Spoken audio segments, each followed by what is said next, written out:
معزز سامعین السلام علیکم۔ حکیم لقمان اگرچہ سادہ صورت اور سیاہ فام غلام تھے، لیکن خدا کے احکامات سے کبھی غافل نہ ہوتے تھے۔ اللہ تعالیٰ سے محبت کی روشنی ان کے چہرے پر حالا کیے رہتی۔ ان کا آقا ان سے بے حد متاثر تھا، اس لیے ان کا بہت احترام کرتا تھا، کیونکہ اس پر لقمان کی خوبیاں واضح ہو گئی تھیں۔ اس نے دیکھ لیا تھا کہ یہ غلام حرص و ہوس سے پاک ہے اور اس کے دل میں کھوٹ نہیں، اس کی زبان سچ کے سوا کچھ نہیں کہتی۔ بظاہر وہ امیر لقمان کا آقا تھا، لیکن حقیقت میں وہ ان کا غلام ہو چکا تھا۔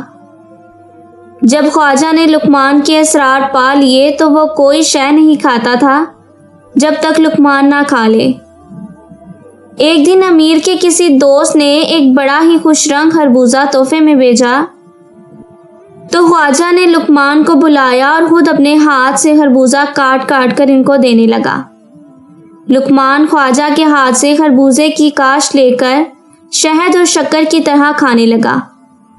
اسی طرح ہر کاش بڑے مزے سے کھا رہے تھے اور خربوزے کی آخری کاش خواجہ نے اپنے منہ میں ڈالی۔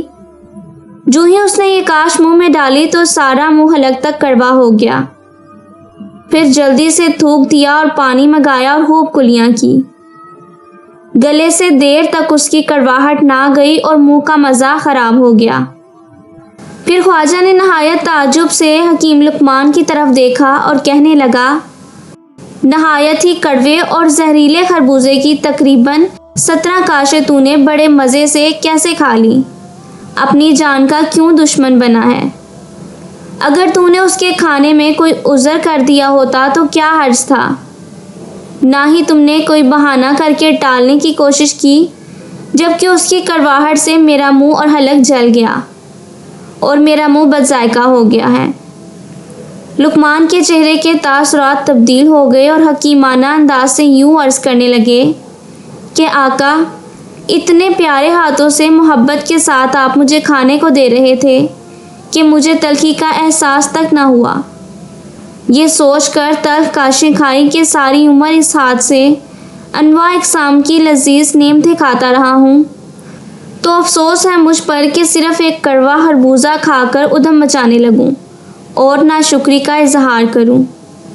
حقیقت یہ ہے کہ تیرے شیریں ہاتھ نے اس خربوزے کی تلخی چھوڑی ہی کہاں تھی کہ میں لفظ شکایت سے اپنی زبان آلودہ کرتا۔ اس حکایت کا حاصل یہ ہے کہ انسان کو ہر حال میں مالک حقیقی کی عطا کردہ نعمتوں کا شکر ادا کرنا چاہیے اور معمولی سے معمولی تکلیفوں پر شور و غل اور ناشکری نہیں کرنی چاہیے۔ شکریہ۔